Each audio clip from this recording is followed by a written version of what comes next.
All right, so again, shalom and a salam to our family. Been a little bit of a time space since I've been able to come forward and just, talk shop with the family,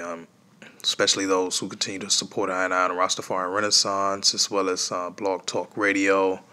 on DSR for Discipleship Radio. Give thanks for, all of the helping hands and ones, putting all hands on deck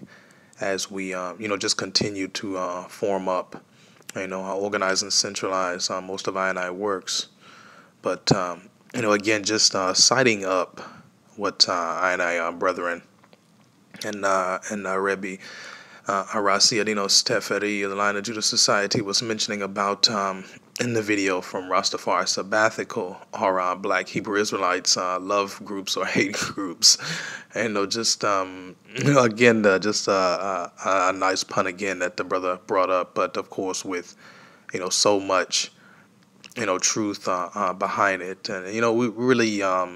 hesitate at some points on bringing that truth forward, because me and the brother, we reason so many times on so many subjects, especially like this one, and even with ones and ones, forwarding and repatriating or expatriating to other regions of the world, as ones have noted from such a time. So I mean, just thinking of this again, but specifically, first and foremost, to just address what the brother was bringing forward as far as, just the masses of people continuing to come to this enlightenment of receiving the message and, actually researching and, finding the documentation about most of their lineage leaning towards a Hebrew affiliation or affinity of, whatever nature. And how the brother just really brought out more about how ones and ones are checking for, exactly what they agree with. And, again, just looking at the overall picture of how many are really coming to this Hebrew recollection of history, not only through scripture, but through historical evidence, and ones and ones who might even go a little step further, like I myself, who has done the research, of course, on my own heritage and lineage, DNA wise, scientifically, as well as historically, and just through the familial sense, and looking through certain family records, and just finding what ever could be presented. We just find that there's just this growing and amassing of Hebrew camps or Hebrew organizations or Hebrew, just formations. And I really had to take a step to the side and just notice again just how many Hebrew organizations have come about even in this time, even as the brother kept the image that he showed up. I actually, had to take a moment and, just Selah for a moment and actually, envision and really call into my own memory how many Hebrew organizations or camps or what have you really are out there. And you really find that there are many, many, many, many, many. There are a myriad of numerous Hebrew organizations or camps or affiliations or so on and so forth. And you really just seem to get that not only feeling, but you come to that realization in which not only what scripture has prophesied, but mostly what is really just coming to pass. As I mentioned on the Blog Talk Radio from the last URC, the Upper Room of Zion Reasonment that we had, mostly with, I family, brothers and sisters who usually gather on the air and in the IRET. We just had that moment where I had to represent to the family again that we had just come through from the last Shabua, the last Shana, the last year, the last summit, where we came through the Shemitah year. And there were, of course, signs in the moon, stars, and sun, where we had a lunar eclipse as well as a solar eclipse, and the moon, of course, shown in a very reddish complexion for ones to see. Not something that happens, very often, especially from ancient times up until this point. But we also are looking forward to another lunar eclipse, in a trilogy. And in accordance with most of the Hebrew calendars, and again, we mentioned so much, about the black Egyptologists and, much of the conscious groups, but not to, dwell on that matter, just to really stay on point here with, what the brother was bringing forward as far as, this amassing and growing number of Hebrew camps just popping up and, really raising and rising, in this time, because it just shows that much of what has been prophesied from such a time continues to come to fruition. So it just to put that on notice, not only for ones and ones who may ascribe to what, I am saying, or what most of the brothers will bring forward, and the sisters as well, as far as the Ethiopian Hebrew lineage, but, from the Hebrew nation, as a whole. Just take a moment, my brothers, even if, you disagree with most of what I might bring forward, and you disagree on certain points, and we have those, we'll have those times where we can actually reason, hash out, those differences, as Hebrews have always done from times of old. We've had, establishments all over this world, so it's not anything new that we will have disagreements between Hebrew camps or Hebrew nations or Hebrew, domiciles, wherever we may be. We've had those disagreements from such a time. But again, just to take a moment, just a selah, and look at exactly where we are, just looking at all of these Hebrew camps. Just take that moment and, let that sink in for a moment, and let, your mind actually, head rest with that, and just really acknowledge what's really been going on in this time and space. It really just is, very enlightening, very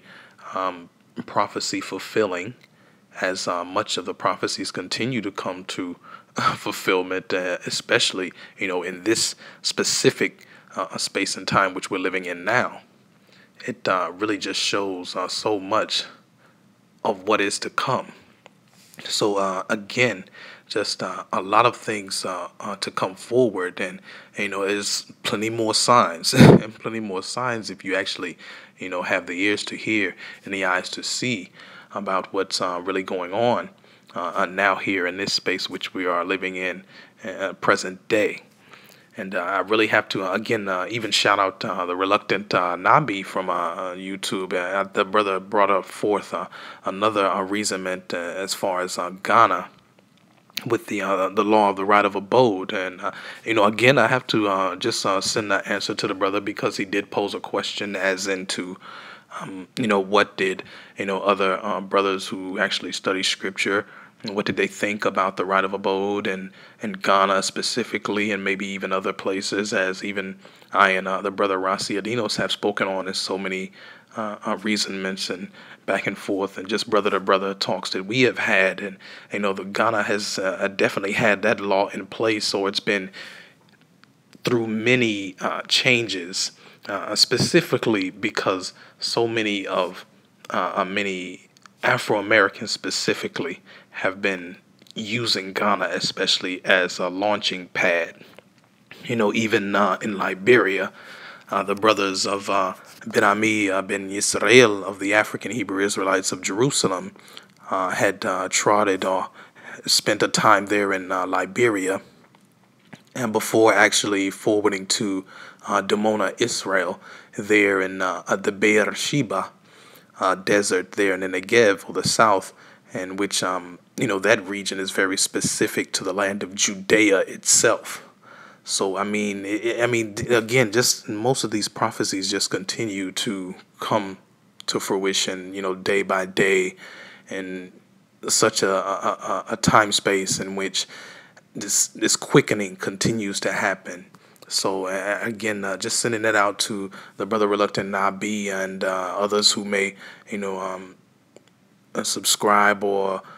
really check for certain things in scripture as far as Ghana, because even we know, just from I and I's own studies and many studies of other brothers and sisters, that even Ghana itself was a Hebrew establishment from such a time, though it went through its Islamic phase as well, and its indigenous African spirituality, and it just many times turned over. It really allowed for much progression at such a time, especially with natural resources as well as international trade, that of, and specific resources before the Hebrews themselves became that natural resource and that commodity which was to be traded for such a time in which we live in this time today. So, and really that was more so of, just our failing to, acknowledge the shortcomings and much of what we lacked as a nation to hold ourselves together to fend off our oppressors or those who would seek to oppress us. So again, just shouting that brother out, Reluctant Nabi. We may not agree on, many things, but again, as I said, it's just like with the rest of the Hebrew camps, we will have that time when we can actually come forward and reason on those things, even scripturally. So, and looking to places like Ghana would, of course, be a wonderful thought and a wonderful, experience for ones and ones, even if they were just to experience that for, one time or a couple of times, and especially with the brother mentioning those are going forth in groups. I think that would, definitely be beneficial for ones and ones. It's much to be had in going to an experience and going into a expedition as such, and just to just to keep with that pattern, brother. I mean, it's so much, and just looking at the African continent itself, such a vast land to really explore and find avenues in which one can produce progression, not only for oneself, but those all around, and of course, other extended communities outside of what we know as the Hebrew camps or the Hebrew communities. So it's and again, just to keep that in mind as well, even in Ghana itself, there are still many Hebrew establishments who still have their lineage and their culture intact, even from such a time of AD 70 and the destruction of Jerusalem's temple after the time of King Solomon. There are still people there who have those stories and those accounts still amongst their people and their culture, especially amongst the Ashanti and those in Benin of Biafran, and the of course Nigerian Jews as well. I mean the Igbo. I mean, I could go on and on about how much is still relevant in that time, especially to Hebrew or Israelite camps, all around Africa. Though ones and ones would like to suppress those type of historical evidences, it still shows and proves that much of the Hebrew establishment was not just set upon Jerusalem and, of course, just the land of Canaan in which we know it. And so, again, just to shout that out and really put that forward and encourage ones and ones to have those experiences and really go through, with an open mind and really seek to learn and grow, in which they continue to reach out and just really explore, certain avenues for progression. I really have to shout out most of ones and ones who are really thinking on that type of level. And more research, of course, on the right of abode, especially in Ghana, but it seems that much other avenues are opening up as well, as we know within the African Union. And even there's been much discretion going on about what's been going on in the African Union as far as having more a leeway of travel from country to country within the African Union has become a very hot topic, especially with the Brexit and other happenings there in the north in the European Union. Ones have even sought to criticize the African Union for taking a stance in which they modeled the Union of the African States somewhat to the European Union. But I have to seek to correct that in a sense, because actually the Organization of African Unity was the predecessor of the African Union, and the African Union wouldn't be copying the European Union in that sense, though there's still some discretion amongst many ones, including I myself, about how things are being run in the African Union. We really are seeking to gain more understanding about the inner workings and much of what is going on the African continent and amongst African peoples on the continent as well as in the diaspora. So those are more things to be hashed out, more reasonings to be had on that front, but just to correct ones who would dispar or discredit the African Union and saying that they're following modes in much of which the European Union has followed, and it may end up in the same situation in which we're seeing today amongst the European states. I would beg to differ on that note, though much of it may seem similar. The Organization of African Unity, which was headed up by Haile Selassie I, in which even the African Union still holds the headquarters in Addis Ababa, Ethiopia itself today, was formed up long before the organization of the European Union. So when we actually seek to clarify and clear that up, we really need to really address the real issues, the real points, from beginning to end, top to bottom, in that. So just again, bringing that out again, brothers and sisters, just to let ones really have a head resting moment, really time for meditation and really assessing everything that is going on internationally and even on the home fronts. It really begs to show that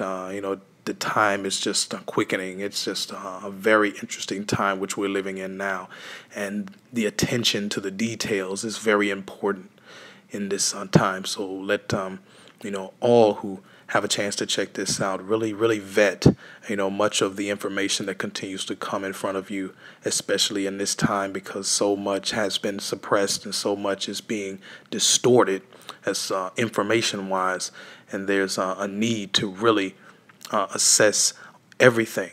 in a manner which you haven't before, because this time is becoming excruciatingly important